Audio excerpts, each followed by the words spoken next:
है, डॉक्टर बनाने का दावा करती है, आईएएस आईपीएस बनाने का दावा करती है, वो विद्यार्थियों का और अभिभावकों का करोड़ों रुपया लेकर के फीस वसूल करके अचानक से गायब हो जा रहे हैं।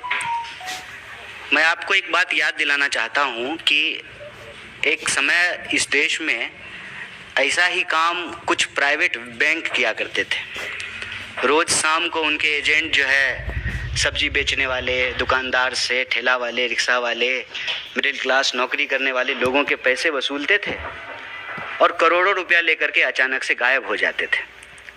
जब भी इस तरह का कोई सिस्टमेटिक फेलियर होता है तो स्वाभाविक रूप से सरकार को उसकी जिम्मेवारी लेनी चाहिए। देश में जो आज शिक्षा व्यवस्था की हालत है वो बिल्कुल ठीक उसी तरह से है कि कबीर कहते हैं कि चलती चक्की देखकर दिया कबीरा रोए, दो पाटन के बीच में साबुत बचा ना कोई। सरकार और बाजार, इस दोनों के बीच में इस देश के विद्यार्थी और इस देश का भविष्य, इस देश का नागरिक पिसता जा रहा है। और ये सारा खेल शुरू उस लॉजिक से होता है कि शिक्षा इंसान बनाने के लिए नहीं, एक कमाऊ इंसान बनाने के लिए ली जानी चाहिए और दी जानी चाहिए। बाजार का जो तर्क है कि जिसमें मुनाफा नहीं है उसका अस्तित्व नहीं होना चाहिए। शिक्षा को जब मुनाफे के नजरिए से देखने लगे उसका नतीजा ये हुआ कि सपना बेचा जाने लगा। अंधों के शहर में आईना बेचने का जो कारोबार है, सीट पता है कि 100 है, एग्जाम देने वाले 1 करोड़ हैं, तो हम उस 100 में पहुंच जाएं, उसकी होड़ और फिर उसका कारोबार। और ये 100 सीट क्यों है? क्योंकि सरकारी व्यवस्था जो है उसमें लगातार रोज बरोज गिरावट आई। सरकारी स्कूल में पढ़ाई नहीं होगा, सरकारी अस्पताल में इलाज नहीं होगा, तो स्वाभाविक रूप से सरकारी संस्थान जो हैं वो कमज़ोर होंगे और उसकी जगह पे जो है निजी संस्थानों की उत्पत्ति होगी। और ये जानबूझ करके किया गया, इसलिए ताकि शिक्षा जो प्राप्त करने वाले लोग हैं वो सिटीजन ना रहें, स्टूडेंट ना रहें, उनको कंज्यूमर बना दिया जाए। और इसी कंज्यूमर सर्विस के लॉजिक के तहत देश भर में कोचिंग की बाढ़ आई। आपने दिल्ली में देखा, बेसमेंट में पढ़ते हुए जो है विद्यार्थी की मौत हो गई। और जब हम मौत की बात करते हैं, भारत में एक संस्कृति है, गांव में अगर किसी की मौत हो जाए तो किसी के घर में खाना नहीं बनता है। सामने से अगर डेड बॉडी जा रही हो तो बिना जात बिना धर्म पूछे हुए लोग उसको नमस्कार करते हैं और कहते हैं कि आत्मा को शांति मिले। लेकिन हम कितने असंवेदनशील हो गए हैं, या हमको व्यवस्था कितना असंवेदनशील बना दिया है कि हर घंटे लगभग 2 स्टूडेंट, 24 घंटे में कम से कम 28 स्टूडेंट सुसाइड कर रहे हैं। और स्थिति ये है कि इस देश में किसान आत्महत्या से नौजवान आत्महत्या ज़्यादा हो चुका है। जैसे किसान आत्महत्या के पीछे सिस्टम जिम्मेवार है, उसी तरह से स्टूडेंट की आत्महत्या के लिए भी सिस्टम जिम्मेवार है। और ये सिस्टम जो स्टूडेंट को मार रहा है, एक प्रेशर कुकर बना रहा है, वो सिस्टम ऐसे बन रहा है कि एक तरफ रोज सपने बेचे जाएंगे। 5 ट्रिलियन की इकॉनमी हो गई है, किसी एक इंसान का एग्जाम्पल लाकर के सामने ये दिखाया जाएगा कि इसका पैकेज 1 करोड़ का है, और हर बच्चे को ये प्रेशर दिया जाएगा कि आप भी 1 करोड़ का पैकेज जो है प्राप्त कीजिए।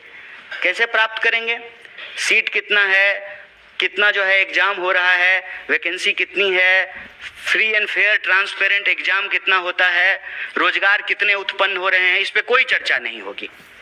रोजगार दिलाने के नाम पर कोचिंग संस्थान बनेंगे और लोगों की गाढ़ी कमाई, नौकरी करने वाले लोग उनकी सैलरी, किसान को उनके फसल से जो कमाई हुई है, जो मजदूर हैं जो रोज मजदूरी करते हैं, पेट काट करके अपने बच्चों को पढ़ा रहे हैं कि हम तो मजदूर हैं, हमारा बच्चा अच्छा इंजीनियर हो जाएगा। और अचानक रातों रात सैकड़ों दर्जनों संस्थान जो है वो बंद कर दिए जाएंगे। क्यों? क्योंकि उन्होंने मोटा फीस जो है वो वसूल लिया है माँ बाप का। और अब स्टूडेंट का क्या होगा वो स्टूडेंट जाने, और आपने देखा अभी गोरखपुर की एक लड़की जेईई की तैयारी कर रही थी और एक बड़ा ही मार्मिक पत्र जो है अपने माँ बाप के नाम लिखा, उसने सुसाइड कर लिया। और ये कोई एक बात नहीं है, मैं कह रहा हूँ कि जब 24 घंटे में 28 कम से कम 28 स्टूडेंट सुसाइड कर रहे हैं, मतलब हर घंटे घड़ी का कांटा जब एक बार चक्कर घुमाए तो एक स्टूडेंट कम से कम इस देश में देश के किसी न किसी कोने में सुसाइड कर ले रहा है।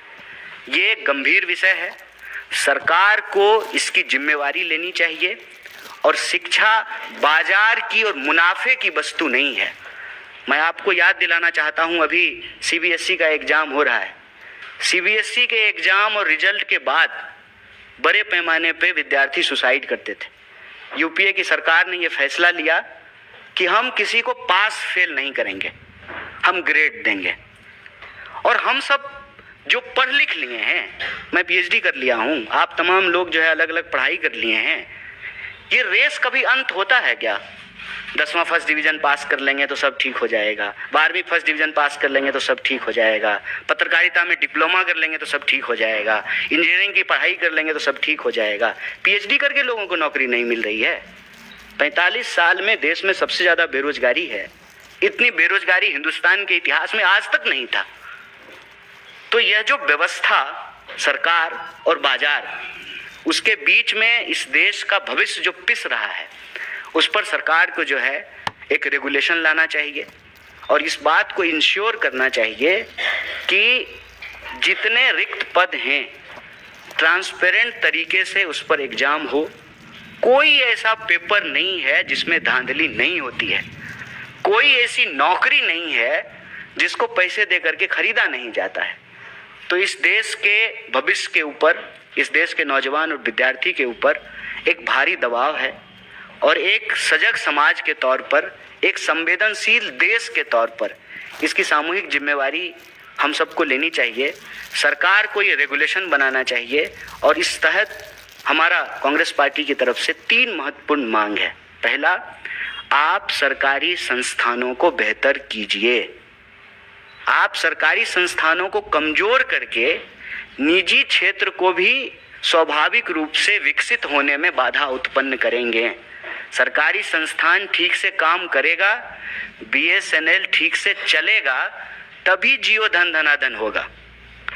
सरकारी संस्थानों को तबाह करके निजी संस्थानों को, अभी प्रधानमंत्री जी ने कहा अमेरिका में एक देश के व्यवसायी से जब उनसे प्रश्न पूछा गया, यहाँ तो प्रेस कॉन्फ्रेंस करते नहीं हैं, तो उन्होंने कहा कि निजी मामला है। निजी मामला कैसे है सर? सरकारी संस्थाएं, सार्वजनिक क्षेत्र की चीजें ठीक से फंक्शन करेगी तभी निजी क्षेत्र की संस्थाएं और उसकी जो जिम्मेवारी है ठीक तरीके से उसका निर्वहन कर पाएंगे, पहला। और दूसरा कि इस देश में आईएएस बनाने का, इंजीनियर बनाने का, डॉक्टर बनाने का जो एक धंधा है, उसका एक रेगुलेशन होना बहुत ज़रूरी है। कहने का तात्पर्य यह है कि अगर कोई कोचिंग संस्थान विद्यार्थियों से और उसके अभिभावकों से पैसा वसूला है तो उसकी जिम्मेवारी है कि वो उस कोर्स को पूरा करे। अगर वो उस पे कोर्स को पूरा नहीं करते हैं तो एक तरह का स्कैम है, एक तरह का घोटाला है। सरकार को जो है यह अनियंत्रित जो व्यवसाय है लोगों को बेवकूफ़ बनाने का, उसको जो है नियंत्रित करना चाहिए।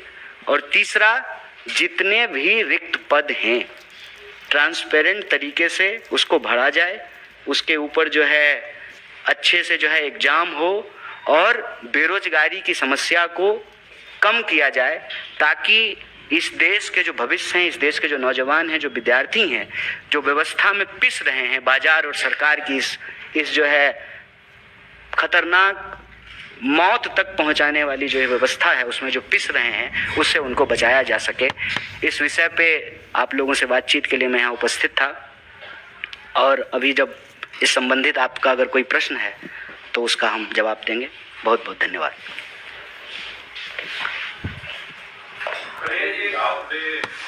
रेगुलेशन होना चाहिए, रेगुलेशन की बात कर रहे हैं कि आप कोचिंग संस्थानों पे या सरकार कुछ इस तरह का बनाए।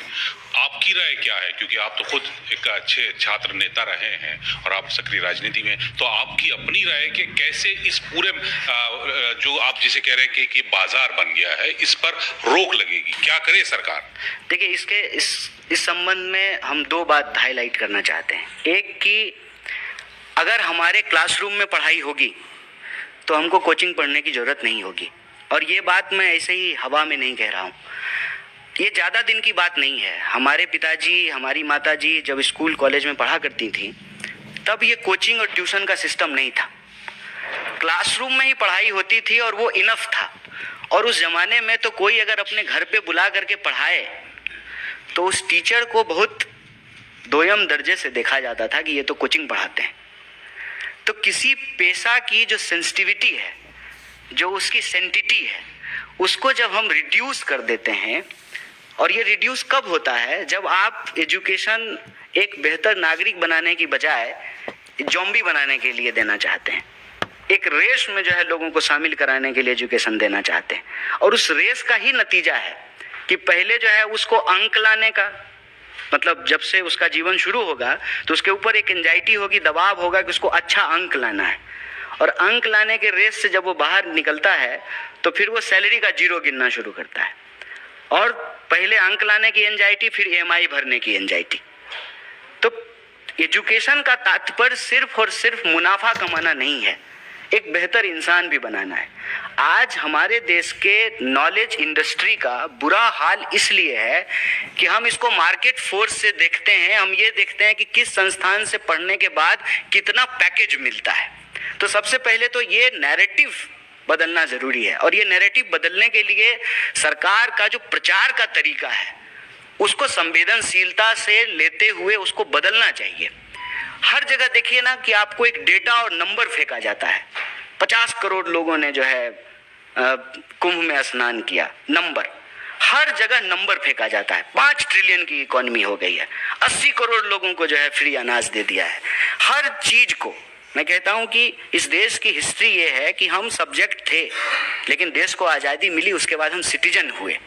आज उस सिटीजन को नंबर में रिड्यूस किया जा रहा है। सरकार अपने नागरिकों को, अपने विद्यार्थियों को, नौजवानों को नंबर में रिड्यूस नहीं करे। नंबर सिर्फ हमारा जो है आइडेंटिटी नहीं है, हम एक इंसान हैं। नंबर से बियॉन्ड हमारी आइडेंटिटी है। और इस बात को संवेदनशीलता से सरकार को अलग अलग माध्यमों से, अपने मंचों से, और जो संवैधानिक पदों पे बैठे हुए लोग हैं उनको कहने और बोलने की जरूरत है। अगर हम कहते हैं कि लोकतंत्र की सर्वोच्च संस्था संसद है, तो संसद के पटल पर इस बात को उठाया और बोला जाना चाहिए ताकि समाज को एक मैसेज मिले। और दूसरा कि रेगुलेशन का जहाँ तक बात है, पहले तो आप अपने संस्थानों को बेहतर कीजिए ताकि जो है लोगों को बाहर कोचिंग या इन जैसी चीज़ों या इन जगहों पे एक्सप्लॉइट होने की ज़रूरत नहीं पड़े। उसके बाद जो है अगर फिर भी, क्योंकि लोगों का चॉइस है, कोई अगर सरकारी अस्पताल में इलाज कराना चाहते हैं या कोई प्राइवेट अस्पताल में इलाज कराना चाहते हैं, कोई सरकारी स्कूल में पढ़ना चाहता है, कोई प्राइवेट स्कूल में पढ़ना चाहता है, आप उसके इस आज़ादी को नहीं छीन सकते हैं। लेकिन जैसे सरकारी संस्थानों के लिए रेगुलेशन है, उसके लिए कोई ना कोई अकाउंटेबल होता है, वैसे ही निजी संस्थानों के लिए भी कोई ना कोई अकाउंटेबल हो। जो कंपनी है उस कंपनी का कोई तो मालिक होगा, कोई तो CEO होगा। जो उसके तमाम जो अलग अलग ब्रांचेज खोले गए हैं उसका भी कोई ना कोई डायरेक्टर होगा। तो किसी को तो अगर कोई क्राइम कर रहा है फीस ले करके और कोचिंग अचानक से बंद करके चला जा रहा है, तो किसी ना किसी की तो अकाउंटेबिलिटी तय करनी पड़ेगी ना। जिसके नाम से उनको कोचिंग खोलने का परमिशन दिया गया है, जिस जगह पे NOC ले करके वो कोचिंग खोली गई है, उसके जो उत्तरदायी लोग हैं फिर उनको पकड़ा जाए कि अगर विद्यार्थियों का पैसा वसूल करके आप अचानक से जो है कोचिंग बंद करके गायब हो जाएंगे। और ये सिर्फ FITG का मामला नहीं है, अभी आप देखिए कि दूसरे कोचिंग संस्थान भी पैसा वसूल लिए हैं, स्टूडेंट से पैसा ले लिए हैं और अचानक से बंद करके चले गए। अब वो जो हजारों स्टूडेंट है वो कहाँ जाए, वो कहाँ जाकर के FIR कराए, किस अथॉरिटी के सामने जाए, कहाँ जाकर के अपने इश्यूज और अपने कंसर्न को रेज करे। कोई तो जो है इसको उसका जो है रिस्पॉन्सिबल और अकाउंटेबल होगा। तो सरकार उसकी अकाउंटेबिलिटी ले कि जब आप प्राइवेट स्कूल या प्राइवेट कोचिंग या प्राइवेट संस्थान को इजाज़त दे रहे हैं ऑपरेट करने के लिए, तो जिसको आपने इजाज़त दिया है उसमें अगर कोई डिस्क्रिपेंसीज होती है, कोई क्राइम होता है, तो फिर उसको ही जिम्मेवार भी ठहराया जाए। कन्हैया जी, हिंदुस्तान दुनिया, हाँ पहले इनका प्रश्न ले लें। कन्हैया जी, मेरे दो सवाल है। एक सवाल जो आपने फिगर्स बताए कि per day 28 students commit suicide कर रहे हैं, जो कि आप मिनिमम आपने ये बताया। एक तो ये, तो इसकी कुछ बुनियाद है, कैसे आप डेटा बता रहे हैं, कुछ रिसर्च? एनसीआरबी का डेटा है। एक तो ये। दूसरा, ये जो आप उद्योग कह रहे हैं एजुकेशन को लेकर, कोचिंग इंस्टीट्यूट्स को लेकर, तो आपको याद होगा ये जो उद्योग शुरू हुआ था ये कोटा राजस्थान, जहां आपकी जो गवर्नमेंट थी कांग्रेस की, बहुत टाइम रही, बहुत सालों चली, तो आपकी उस गवर्नमेंट ने तब नकेल क्यों नहीं कसी उस चीज पे? देखिए, एक तो मैं व्हाट अबाउटरीज में नहीं जाना चाहता हूँ। जब मामला किसी के मौत का हो और जीवन का हो तो व्हाट अबाउटरीज नहीं करना चाहिए, और वैसे भी ये तरीका बीजेपी का है। लेकिन मैं, आपने चूँकि प्रश्न किया है तो इसका जवाब मैं आपको दूंगा। पिछली बार जब गहलोत साहब की सरकार थी, हम लोगों ने इस इशूज को और कंसर्न को रेज किया, बाकायदा वहाँ पे एड्रेस करने के लिए एडमिनिस्ट्रेशन की तरफ से एफर्ट किए गए। कोचिंग संस्थानों के लिए भी रेगुलेशन और डायरेक्शंस दिए गए, और ये इंश्योर किया गया कि हर जगह विद्यार्थियों से बातचीत करने के लिए, अगर वो किसी तरीके के मेंटल प्रेशर से गुजर रहे हैं तो उसको एड्रेस किया जाए, उनका काउंसलिंग किया जाए, उसको एड्रेस करने की कोशिश की गई। लेकिन ना, ये मैं सफाई की तरह नहीं कहना चाहता हूँ, ये एक collective as a society, as a nation हमारा ये रोल है। प्रेशर जो है वो सिर्फ और सिर्फ बाजार और सरकार तक ही सीमित नहीं है। बाजार और सरकार जो प्रतिमान गढ़ता है, उस प्रतिमान के चलते वो प्रेशर हमारे घर तक पहुंचता है, माँ बाप तक पहुंचता है, अभिभावक तक पहुंचता है, बड़े भाई और बड़े बहन तक पहुंचता है, दोस्त तक पहुंचता है, पीयर ग्रुप तक पहुंचता है। इसीलिए कलेक्टिव एफर्ट है, इसमें हम व्हाट अबाउटरीज नहीं करना चाहते हैं। ये बहुत एक फर्म स्टैंड है हमारा कि एजुकेशन प्रिविलेज नहीं है, एजुकेशन राइट है, और कंटिन्यूअसली जो है एजुकेशन को एक प्रिविलेज बनाया जा रहा है। अगर आपके पास लाखों की आमदनी नहीं है तो आप अपने बच्चे को बस वाला, स्विमिंग पूल वाला और हॉर्स राइडिंग वाले स्कूल में नहीं पढ़ा सकते। और आप देखिए कि हजारों स्कूल बंद किए गए हैं सरकार के, हर स्टेट में हजारों स्कूल आप बंद कर रहे हैं। आपकी यूनिवर्सिटीज की हालत ये है कि वहाँ कोर्सेज रेगुलर नहीं चल रहे हैं। नया जो है यूजीसी की ड्राफ्ट कमेटी आई है, सेमेस्टर सिस्टम है, तमाम तरीके के नए चीज़ जो है आप नई चीज़ें इंट्रोड्यूस कर रहे हैं। नतीजा ये है कि सिलेबस नहीं ख़त्म हो रहा है। आप मान लीजिए सेकेंड ईयर के फर्स्ट सेमेस्टर का सिलेबस जो है पढ़ रहे हैं, और जो है फर्स्ट ईयर के लास्ट सेमेस्टर का जो है ना एग्ज़ाम साथ में चल रहा है। तो ये जो सिचुएशन क्रिएट किया जा रहा है, मैं कह रहा हूँ कि ये व्यवस्था जनित है। ये सरकार और बाजार के आपसी गठजोड़ से ये आत्महत्या, मतलब हत्यारी व्यवस्था कह लीजिए, वो जो है उसको पैदा किया जा रहा है। तो एज ए सोसाइटी ये हमारा कलेक्टिव रिस्पॉन्सिबिलिटी है। इसीलिए हम व्हाट अबाउटरीज में नहीं जाना चाहते हैं, लेकिन ये हमारे लिए एक सीरियस कंसर्न है, एक इशू है जिसको हम एड्रेस करना चाहते हैं एज ए अपोजिशन, और जब सरकार में हो तो एज ए सरकार भी। कन्हैया, मेरा आपसे यही सवाल है कि हिंदुस्तान जो है दुनिया का सबसे युवा देश है, करीब 55% आबादी हिंदुस्तान के भीतर है, जो अच्छी बात है। लेकिन मौजूदा जो सूरत हाल के हिसाब से अगर देखा जाए तो किसानों की आत्महत्या से ज़्यादा युवाओं की आत्महत्या हो रही है हिंदुस्तान में। ये कितना चिंताजनक है और क्या समाधान इसका हो सकता है? देखिए, ये बहुत ज़्यादा चिंताजनक है, और इस विषय को लेकर के मेरे ख्याल से आप लोगों से हमारी कई बातचीत हुई है, कई प्रेस वार्ता में हमने इस इशू को रेज किया है। और आज भी जब हम ये कोचिंग संस्थानों का स्कैम है, पैसा ले लिया है, करोड़ों रुपया वसूल रहा है, उसको इस आत्महत्या से हम जोड़ करके देख रहे हैं कि हम एक ऐसी व्यवस्था बना रहे हैं जिस युवाओं पर के कंधे पर इस देश का भविष्य है, इस देश की दिशा क्या होगी, एज ए कंट्री हम कहाँ जाएंगे, उसका निर्धारण करने वाली जो सबसे मजबूत शक्ति है, उसके जीवन को लेकर के हमारे भीतर गंभीरता और संवेदनशीलता नहीं है। अगर हमारे भीतर गंभीरता और संवेदनशीलता होगी तो यह जो व्यवस्था पैदा की गई है जिसमें विद्यार्थी, नौजवान आत्महत्या करने को मजबूर हैं, हम उस व्यवस्था को बदलने का प्रयास करेंगे।